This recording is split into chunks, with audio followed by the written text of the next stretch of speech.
Hello students, today we are going to start the back exercise or basically the numerical portion of this chapter electricity. Chapter तो पूरा complete कर लिया हमने.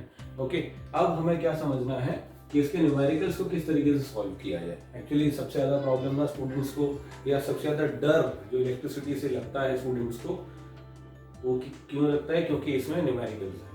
ठीक है, तो इसमें एक वास्ट पोर्शन है न्यूमेरिकल्स का. ओके, क्योंकि इसमें फॉर्मूले बहुत ज्यादा है. जितने कॉन्सेप्ट्स होंगे उतने फॉर्मूले होंगे और जितने फॉर्मूले होंगे उतने ज्यादा न्यूमेरिकल्स होंगे. ठीक है, तो हम कोशिश करेंगे कि हर टाइप का न्यूमेरिकल कर लें. ओके, मैं जो फोकस करूंगा वो करूंगा आपकी इस चैप्टर की बैक एक्सरसाइज पर. ठीक है, मैंने एक्सरसाइज खोली हुई है और मैं एक क्वेश्चन यहाँ से रीड करूंगा और सोल्यूशन यहाँ पर दूंगा. ओके, क्लियर है? ओके, नाउ फर्स्ट क्वेश्चन जो है इस बैक एक्सरसाइज का वो है मल्टीपल चॉइस क्वेश्चन. ठीक है, बट क्योंकि उसमें कॉन्सेप्ट्स यूज हो रहे हैं इस वजह से मैं वो क्वेश्चन ले रहा हूं. ठीक है, so our first question is, समझना, a piece of wire of resistance R. ठीक है, मेरे पास एक पीस ऑफ वायर है जिसका रेजिस्टेंस है आर. ठीक है, clear? A B is cut into 5 equal parts. अभी जो वायर है ना, जिसका पूरे का रेजिस्टेंस R था, यहां से यहां तक जो इसका रेजिस्टेंस था वो R था, इसको 5 इक्वल पार्ट्स में कट कर दिया गया. ठीक है, 1 2 3 4 5. क्लियर? इसमें तो कोई डाउट नहीं है. तो अब जो इसने इंफॉर्मेशन अभी मुझे दी, अभी मैंने सिर्फ इसकी फर्स्ट स्टेटमेंट पढ़ी है. A piece of wire of resistance R is cut into 5 equal parts. Clear? Okay, तो अब क्योंकि ये जो पूरी लेंथ थी L मान लेते हैं इसको, यहां से यहां तक L मान लेते हैं. ठीक है, तो अब ये क्या हो जाएगा? L/5 L/5 L/5 L/5 L/5 ये हो जाएगा ना. समझ आ रहा है ना भाई? अगर एक ये पूरी लेंथ L है तो इसका जो 5, अगर मैं इसको इक्वल पार्ट्स में डिवाइड कर देता हूँ 5 इक्वल पार्ट्स में, तो एक पार्ट की लेंथ क्या हो जाएगी? L/5 ना. ओके, तो इन दिस वे जो रेजिस्टेंस होगा वो क्या हो जाएगा? R/5. बात समझ आ रही है? तो जो L/5 है, L/5 जो पार्ट है उसका जो रेजिस्टेंस होगा वो R/5 हो जाएगा. क्लियर है? वही कॉन्सेप्ट लगाई जो लेंथ का लगाया, वही रेजिस्टेंस पे लगा दिया. ठीक है, Now these parts are then connected in parallel. अब ये जो पार्ट्स है ना, 1 2 3 4, इसको मैं दे देता हूं L1 L2 L3 L4 L5. ठीक है, इसको, इन सारे पार्ट्स को पैरेलल में कनेक्ट कर दिया गया. मतलब like this.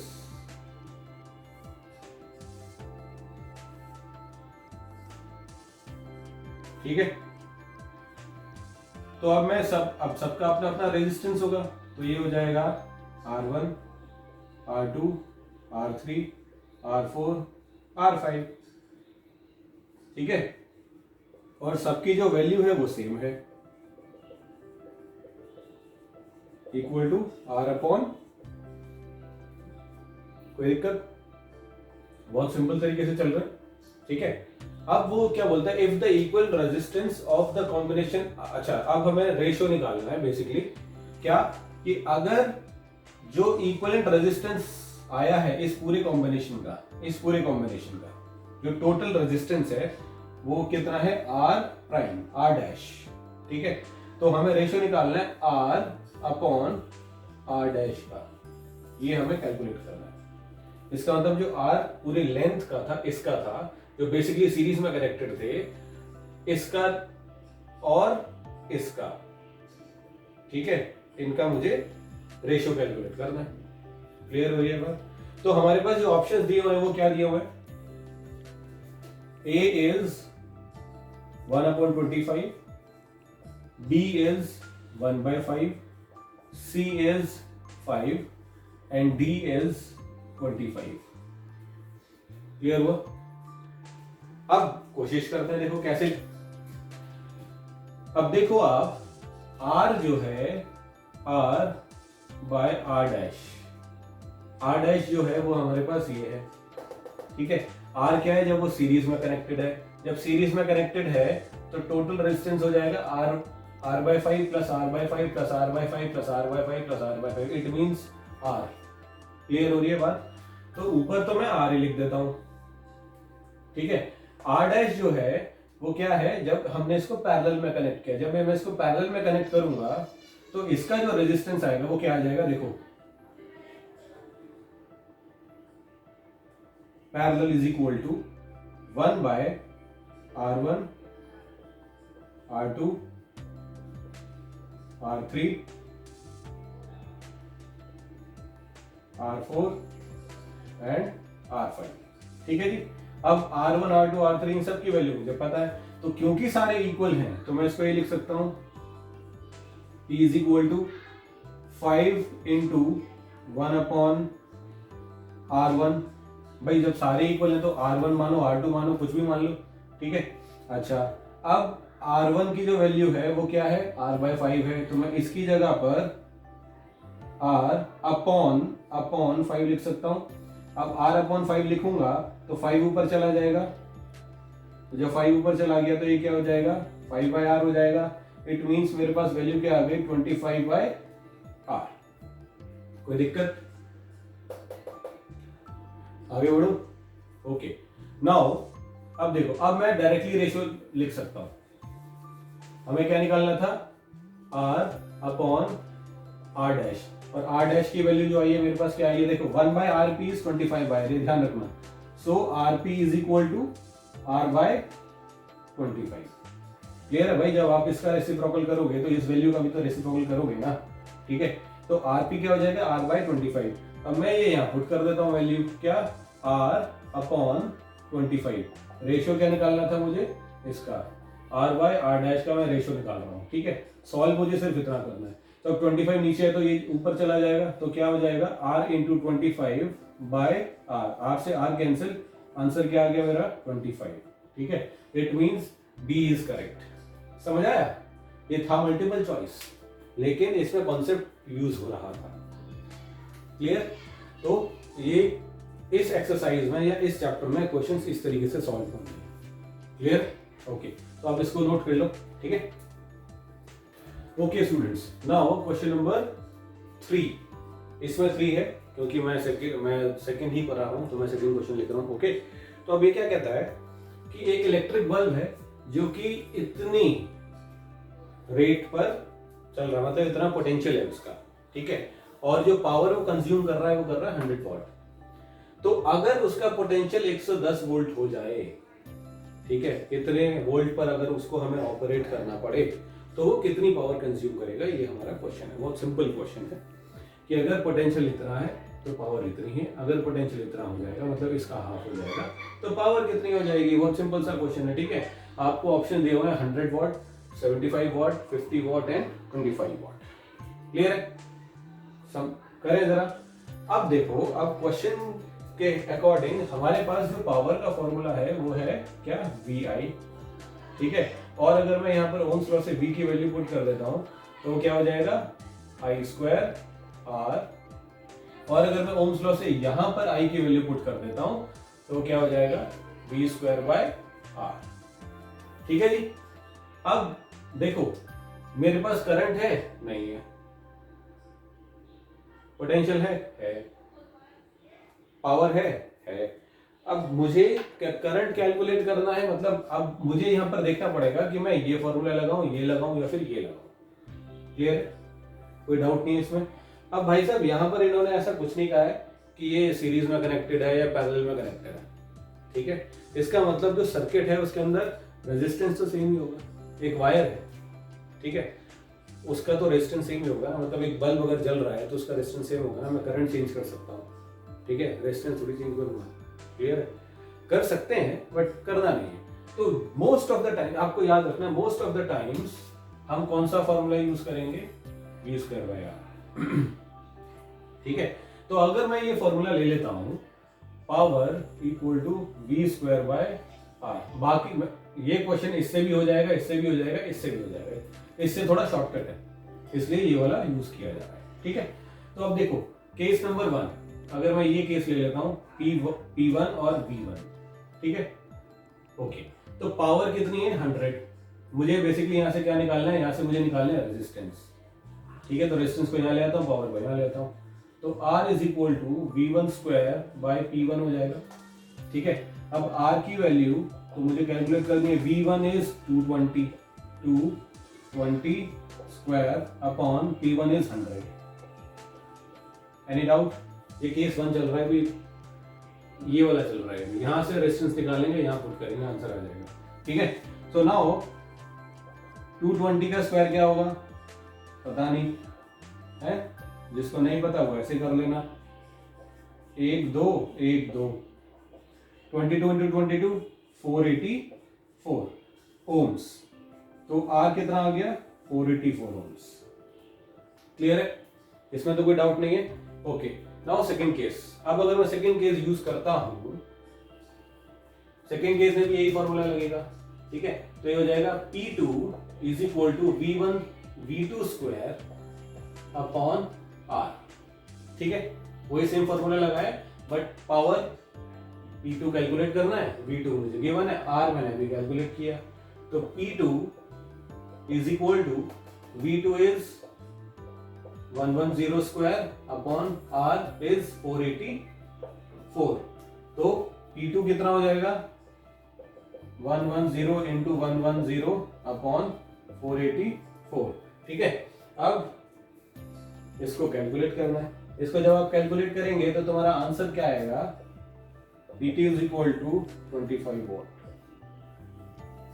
This is my required answer. 25 watt मतलब ये मेरा आंसर D।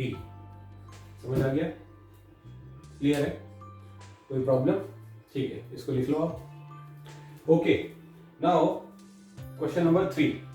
क्वेश्चन नंबर 3 क्या है, two conducting wires of the same material. Material same है, ध्यान रखना, मटेरियल सेम इंपॉर्टेंट क्यों है, क्योंकि अगर सेम मटेरियल होगा तो उसका रेजिस्टेंस सेम होगा, ठीक है, रेजिस्टिविटी सेम होगी, ओके, तो सेम मटेरियल है, clear, end of equal length, length same है, ठीक है, दो मटेरियल मतलब दो कंडक्टिंग वायर्स हैं, मान के चलते हैं, उन वायर्स को मैं बोल देता हूं wire A and wire B, ठीक है, तो दोनों की लेंथ जो है वो सेम है, clear, okay, and equal diameters, diameters जो है वो भी सेम है, okay, are first connected in series, मतलब पहले उनको सीरीज में कनेक्ट किया गया और उसके बाद उनको पैरेलल में कनेक्ट किया गया, पोटेंशियल डिफरेंस सेम है, cross the same potential difference, ठीक है, इट मींस V और V, clear. Calculate the ratio of heat produced in series and parallel combination. Basically मुझे रेशियो कैलकुलेट करना है, heat series upon heat parallel. Clear हुआ question?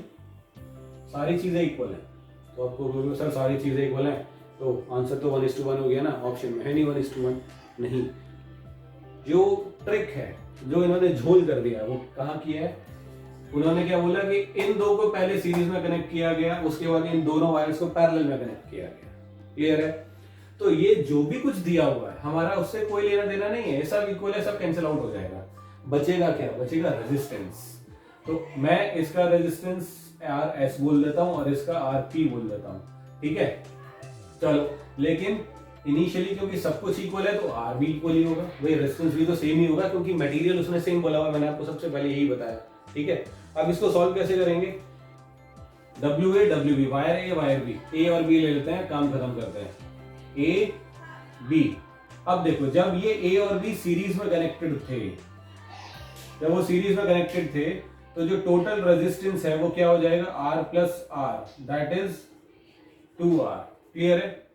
Series में connection resistance का formula क्या होता है, R equal to R1 plus R2 plus R3 and so on, right, and when they are connected in parallel, resistance in parallel is equal to 1 by R plus 1 by R, that is 2 by R, तो RP क्या हो गया, RP is equal to R by 2, समझ आ रही है बात, तो RP की वैल्यू तो हो गई R by 2, RS की वैल्यू हो गई 2R, ठीक है जी।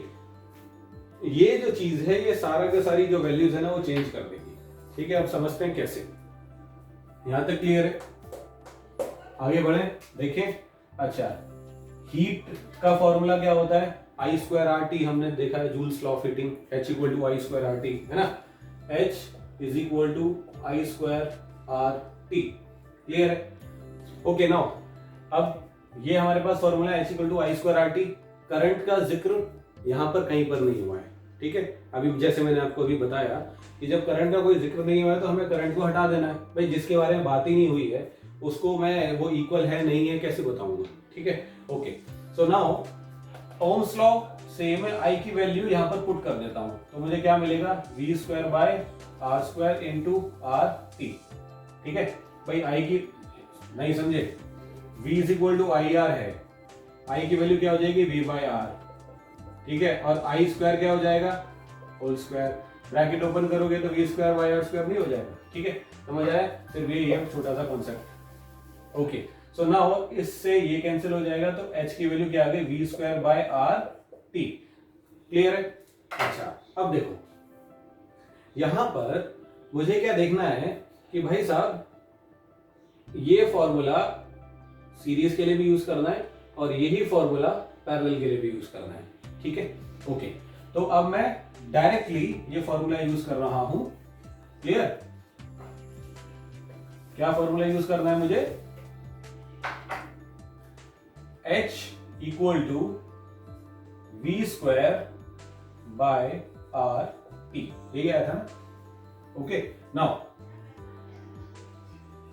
heat in series upon heat in parallel equal to, अब सीरीज के लिए मैं फॉर्मूला ये पुट कर रहा हूं, v square by R T upon, ये सीरीज है, ठीक है, और v square by R P into T. Clear हो रहा है? कोई दिक्कत? ओके, नाउ t से t कैंसिल हो गया, v स्क्वायर से v स्क्वायर कैंसिल हो गया क्योंकि सब इक्वल था v वगैरह। ठीक है, ओके। तो h s upon h p equal to, ये ऊपर जाएगा रेसिप्रोकल हो जाएगा तो ये हो जाएगा R P upon R S. कोई डाउट तो नहीं है इसमें? ठीक है, सिंपल मैथमेटिक्स है। ये 1 बाय आर एस बचा, ये 1 बाय आर पी बचा, तो जब ये ऊपर लेकर जाऊंगा तो रेसिप्रोकल हो जाएगा, ये ऊपर चला जाएगा और आर एस नीचे आ जाएगा। ठीक है, आर पी की वैल्यू क्या है? R by 2। ठीक है, तो हो जाएगा आर अपॉन 2 और आर एस की वैल्यू क्या है? 2r, तो हो जाएगा 2r, तो r से r कैंसिल, मेरे पास आंसर आ गया 1/4। It means HS is to HP is equal to 1:4। Clear हुआ? तो मेरा जो आंसर है वो है 1:4, मतलब ऑप्शन सी। क्लियर हुआ? कोई डाउट इसमें? ठीक है, इसको लिख लो। Okay students, now next question. ये क्वेश्चन ना कई बार मैंने एग्जाम में भी दिया है। ठीक है, क्योंकि क्वेश्चन तो बहुत इजी है बट कैलकुलेशन थोड़ी सी ज्यादा है, तो वो कैलकुलेशन आपको भी यहाँ पर करनी पड़ेगी। ओके, मैं आपको स्ट्रेट जो डायरेक्शन है वो दे दूंगा इसको कि भाई कैसे आपको इसको सॉल्व करना है। ठीक है, ओके, पहले समझते हैं। A copper wire has diameter 0.5 mm। ठीक है, कॉपर वायर है जिसका डायमीटर 0.5 mm है, मतलब मिलीमीटर है। क्लियर? ओके, जिसकी resistivity 1.6 into 10 to the power -8 ohm metre resistivity आपको गिवन है। What will be the length of the wire to make its resistance 10 ohm? Question number 1 इसी का सेकंड पार्ट है। How much does the resistance change if diameter is doubled? वो हमारा secondary है, वो बाद में देखते हैं, पहले हम इसका लेंथ कैलकुलेट करने की कोशिश करेंगे। ठीक है, तो लेंथ कैलकुलेट करने की कोशिश करेंगे और इस चैप्टर में रेजिस्टिविटी का हमने मात्र एक ही फॉर्मूला पढ़ा है, that is which one? R equal to rho L upon A। यही फॉर्मूला पढ़ा है भाई, फैक्टर्स अफेक्टिंग रेजिस्टेंस टॉपिक में। ठीक है, ओके, तो अब इसमें वैल्यूज पुट कर देते हैं। ठीक है, सिंपल आंसर आ जाएगा हमारा। क्लियर है? लेकिन इसमें भी एक ट्विस्ट है। क्या? डायामीटर जो है वो mm में गिवन है आपका, तो भाई पहले उसको आप मीटर्स में कन्वर्ट करोगे ना। मीटर्स में कन्वर्ट करने के लिए क्या करना पड़ेगा? हम इसको 10 टू द -3 से मल्टीप्लाई करना पड़ेगा। क्यों? क्योंकि मिली है, milli, deci centi milli micro nano pico, deci centi milli micro nano pico, fermi, angstrom भी आता है, बट हमें ये देखना है। तो डेसी मतलब 10 टू द पावर -1, सेंटी मतलब 10 टू द -2, मिली मतलब 10 टू द -3, माइक्रो मतलब 10 टू द -6, नैनो मतलब 10 टू द -9, ओके, और पिको मतलब 10 टू द -12, ठीक है। फर्मी भी आता है, फर्मी 10 टू द -15, एंगस्ट्रॉम भी आता है 10 टू द -11 और -10, ठीक है। खैर हमें इतना सब कुछ जानने की जरूरत नहीं है, जानना चाहिए, ठीक है, बट इस क्वेश्चन के लिए इतना सब कुछ जानने की जरूरत नहीं है। हमें क्या चाहिए, deci centi milli, deci centi milli, याद रखना। बच्चों को ना कंफ्यूजन होती है कि भाई हमें मिलीमीटर को मीटर में कन्वर्ट करना है, तो अब किसको किससे मल्टीप्लाई करें, डिवाइड करें, ऐसा सोचने लग जाते हैं। तो यहाँ पर क्या केस है, सिर्फ मल्टीप्लाई करना है। किसको, डेसीमीटर है तो 10 टू द -1, सेंटीमीटर है तो 10 टू द -2, मिली है तो 10 टू द -3, ये मल्टीप्लाई होना है, ठीक है। तो जैसे किलो होता है, किलो मीन्स 1000, मतलब 10 टू द पावर 3।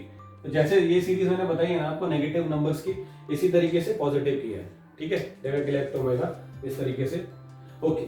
तो किलो मतलब होता है 1000, 10 टू द -3, 3, ओके, सॉरी। मिली मतलब होता है 10 टू द -3।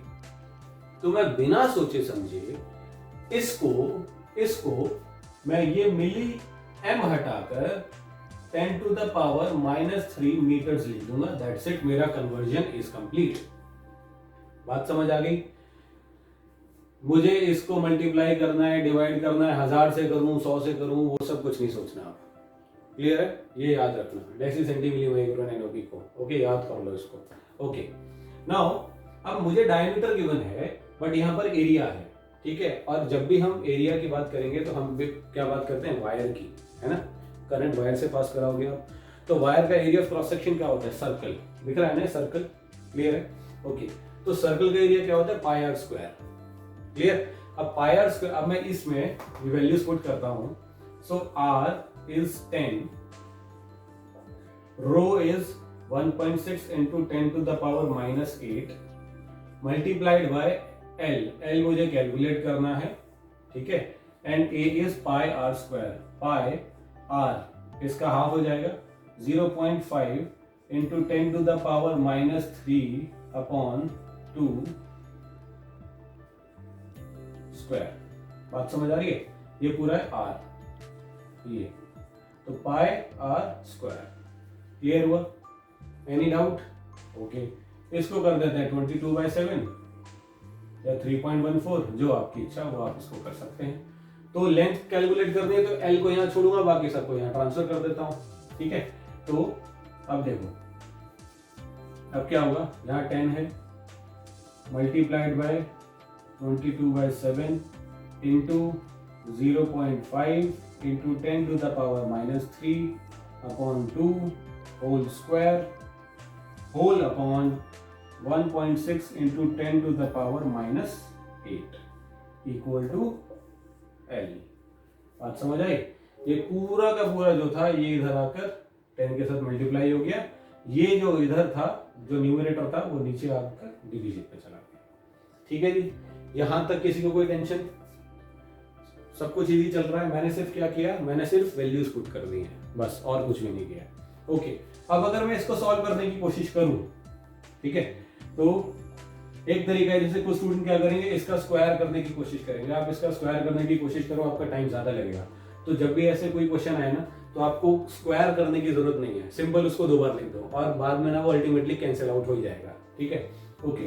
तो ये क्या होगा, 10 इंटू 22, 7 नीचे ही लिख सकते हैं हम, ठीक है, ये मैं ऐसे लेकर चल रहा हूँ, 7, ठीक है, 22/7 multiplied by 0.5 into 0.5 into 10 to the power -3 into 10 to the power -3। बात समझ आ रही है, इन अपॉन में 2 रह गया, ठीक है, इंटू 2 इंटू 2, ठीक है जी। अब तो ये पूरा का पूरा क्लियर है। अब रह गया ये, तो ये आ जाएगा 1.6 इंटू 10 to the power -8, सब कुछ आ गया। इसका स्क्वायर करना था, मतलब ये पूरी डिजिट 2 बार होनी चाहिए, इसका था 0.5 2 बार होना चाहिए, 10 to the -3 2 बार होना चाहिए, 2 जो है वो 2 बार होना चाहिए, दैट्स इट। बाकी 10, 22/7, 1.6 इंटू 10 to the -8 ये आ गया, खत्म, ठीक है जी। This is L, length of the conductor, okay, copper wire, okay. अब क्या करना है, यहाँ जितने भी डेसिमल्स है ना सब हटा दो, ठीक है। अब देखो ये -3 क्या बनेगा, -6। कुछ स्टूडेंट बोलेंगे सर हम तो पहले से -6 लिख कर बैठे, ठीक है, करेक्ट है, ओके। अब ये -8 जो है ऊपर जाके +8 हो जाएगा, तो मैं यहां से हटा देता हूं। अब ये -6 और -8 जो है +2 बना लेगा। क्लियर, देखो मैंने अभी ना डिजिट्स को नहीं चढ़ा, बस वो 10 जो था ना उसी के साथ मैं खेल रहा हूँ बस, ठीक है। अच्छा, अब ये 10 और ये 10 तो क्या हो जाएगा, ये हो जाएगा 3, ठीक है, क्लियर है, ओके। देखो धीरे धीरे ना वो इतना बड़ा जो कॉम्प्लिकेटेड चीज है ना छोटी होती जा रही है, ठीक है। अब देखो ये 2 खत्म हो गया, इसने इसको 11 बना दिया, ठीक है जी। तो अब मेरे पास, अच्छा चलो 11 बन गया। अब देखो ये मैं हटाऊंगा तो 10 जुड़ेगा, ये 2 हटाऊंगा तो नीचे 100 जुड़ेगा, तो इससे ये कैंसिल हो गया, ठीक है जी। अब ये जो 10 बचा ये इसको भी मैं ऊपर ले आऊंगा, तो जब मैं इसको ऊपर लेकर जाऊंगा, ठीक है, जब मैं इसको ऊपर लेकर जाऊंगा तो मल्टीप्लाइड बाय 10 हो जाएगा -1, क्योंकि नीचे +1 था, ठीक है। अब ये और ये क्या हो जाएगा, 2 हो जाएगा, बात समझ आ रही है, ओके। तो अब मेरे पास क्या रह गया, मेरे पास रह गया 11 × 5 × 5 × 10 to the power 2 अपॉन 7 × 2 × 16, ठीक है जी। अब तो सिंपल हो गया ना, बहुत ज्यादा सिंपल हो गया अब तो, ओके। तो अब देखो 55 मल्टीप्लाइड बाय 5, 55 मल्टीप्लाइड बाय 5 क्या हो जाएगा, 55 multiplied by 5 × 10 to the power 2 upon 7 × 32, ठीक है। अब 5 5 जा 25, 2 ऊपर आ गया 25 एंड 27 इंटू में 100 भाई 10 के पावर 2 100 हो गया ना, और ये क्या 7 2 14, 7 3 21, 22। अब जब आप इसको सॉल्व करेंगे तो आपका आंसर आएगा 122.72। समझ आया, क्लियर हुआ, मैंने बहुत ज्यादा काट पीट नहीं किया, देखो, ठीक है, एकदम क्लीन। तो इस तरीके से चलोगे तो आपका क्वेश्चन सॉल्व हो जाएगा। अब लेंथ आ गई हमारी, ठीक है, लेंथ कितनी आ गई, 122.72 मीटर्स, ठीक है। अब सेकंड पार्ट जो था वो क्या था, how much does the resistance change if the diameter is doubled. अब अगर मैं डायमीटर को डबल कर दूंगा तो रेजिस्टेंस कितना होगा, ये अब आप सिंपल है, कैलकुलेट कर सकते हैं, ठीक है। मैं आपको आंसर बता देता हूँ, 2.5 ओम्स हो जाएगा, ठीक है। आप करके देखिएगा, नहीं होता है तो जो मेरे स्टूडेंट्स हैं मुझसे डायरेक्टली पूछें कि ऐसा कैसे हो गया, और जो मेरे स्टूडेंट्स नहीं हैं, मतलब जो मुझसे डायरेक्टली नहीं पढ़ते हैं, जो वीडियोस देख रहे हैं, व्यूअर्स हैं, वो कमेंट सेक्शन में लिख सकते हैं, ओके ओके। तो ये क्लियर है, ठीक है, नोट कर लीजिए, ओके। नाउ क्वेश्चन नंबर 5, ये बहुत ज़्यादा इंपॉर्टेंट क्वेश्चन है, ऑलमोस्ट हर बार मैंने इसको बोर्ड्स के एग्जाम में देखा है, ठीक है, और जो मैं प्री बोर्ड्स बनाता हूँ उसमें भी ये क्वेश्चन मैं ज़रूर देता हूँ क्योंकि बहुत इंपॉर्टेंट है, ओके। अब इसको सॉल्व करने की कोशिश करते हैं, ये बहुत इंपॉर्टेंट के साथ बहुत इजी भी है, ठीक है। अब आपको v और i इसके कोऑर्डिनेट्स गिवन है, बेसिकली इनकी पॉइंट्स आपको गिवन है, वैल्यूज गिवन है, ठीक है, और इसी को हम कोऑर्डिनेट मान लेंगे और इनके कोऑर्डिनेट्स को समझकर हम एक ग्राफ बनाएंगे। और क्योंकि ये ओमिक कंडक्टर का ग्राफ होगा इसलिए ये हमेशा वो ग्राफ बनेगा जो कि ओमिक कंडक्टर्स का बनता है, that is straight line. Clear है, कोई डाउट नहीं है इसमें। अगर आपका ग्राफ में पॉइंट्स ऊपर नीचे हो रहे हैं इसका मतलब आपने प्लॉटिंग गलत कर दी है, ध्यान रखना, क्योंकि ग्राफ ये ही बनेगा, ठीक है। After plotting the graph we have to calculate the resistance, ठीक है। अब देखो क्योंकि ये v है ये i है तो जो इसका स्लोप होगा वो रिप्रेजेंट करेगा रेजिस्टेंस, ठीक है। और we know that the formula of slope is y by x, ये तो मैथ्स में पढ़ा होगा हमने, है ना, तो y by x, क्लियर। अब मान के चलते हैं ये ए टू बी जो है, इन दोनों के बीच से मुझे स्लोप कैलकुलेट करना है, वो आप कहीं से भी कर सकते हैं, किसी भी कोऑर्डिनेट से, ठीक है। तो हम अगर इसको इस तरीके से ज्वाइन कर दें तो ये पॉइंट आ रहा है हमारा सी, ये हो गया हमारा वाई एक्सिस और ये हो गया एक्स एक्सिस। बात समझ आ रही है? एक्स एक्सिस क्या है जो हॉरिजॉन्टल है, वाई एक्सिस क्या है जो वर्टिकल है। क्लियर? कोई डाउट इसमें? ओके। तो y, अब देखो यहां से यहां तक का डिस्टेंस कितना है, 1 2 3, इट मींस ये कितना हो जाएगा 2.0। क्लियर है? और यहां पर देखो, यहां पर क्या है 3.4 और 10.2। क्लियर है? तो जब मैं इसको कैलकुलेट करूंगा, इसको मैं कैलकुलेट करूंगा 10.2 माइनस 3.4, तो मुझे क्या मिलेगा कि मैं यहां से, ये 12 हो गया, 12 से 4 चला गया, 8 रह गया, ठीक है, और यहाँ रह गया 9, तो ये हो गया 6.8। ठीक है, तो x इज 6.8। क्लियर हुआ? कोई डाउट? और ये हमारा क्या होगा 1/r। क्लियर? आगे बढ़े। नाउ अब इसमें ये वैल्यूज पुट कर दीजिए आप। So 1/r is equal to y/x। तो y की वैल्यू क्या है हमारे पास 2 एंड x की वैल्यू क्या है हमारे पास 6.8। So r is equal to 6.8 upon 2.0। अब मैं अगर इसका रेसिप्रोकल करूंगा तो इसका भी करूंगा ही ना, तो 6.8 अपॉन 2 दैट इज 3.4 ओम्स। तो जो r की वैल्यू है वो आ गई हमारी 3.4। देखा कितना सिंपल है? क्लियर है? बस स्लोप निकालना था और कुछ नहीं करना था। ठीक है, अच्छा अब ये तो हो गए न्यूमेरिकल्स। ठीक है, अब कुछ क्वेश्चंस होंगे जो सर्किट डायग्राम से रिलेटेड होंगे, मतलब combination of resistances and Ohm's law.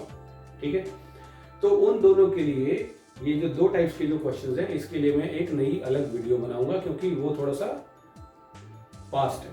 उसमें मैं आपको 4-5 सर्किट सॉल्व करके बताऊंगा कि किस तरीके से सॉल्व होते हैं।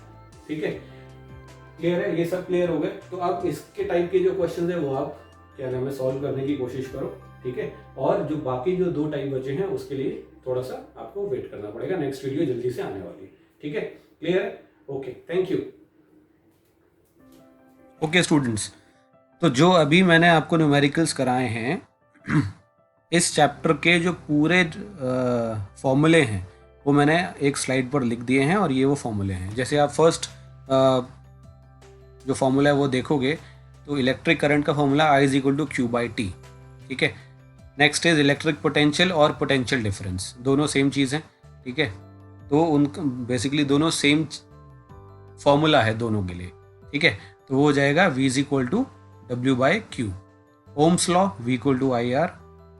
रेजिस्टेंस जो फैक्टर्स से रिलेटेड हमारा फॉर्मूला था वो क्या था, R equal to rho L by A, जिसमें रेजिस्टिविटी का यूज हुआ था, ये है रो। ठीक है, रेजिस्टेंस इन सीरीज का फॉर्मूला है RS equal to R1 plus R2 plus R3 and so on.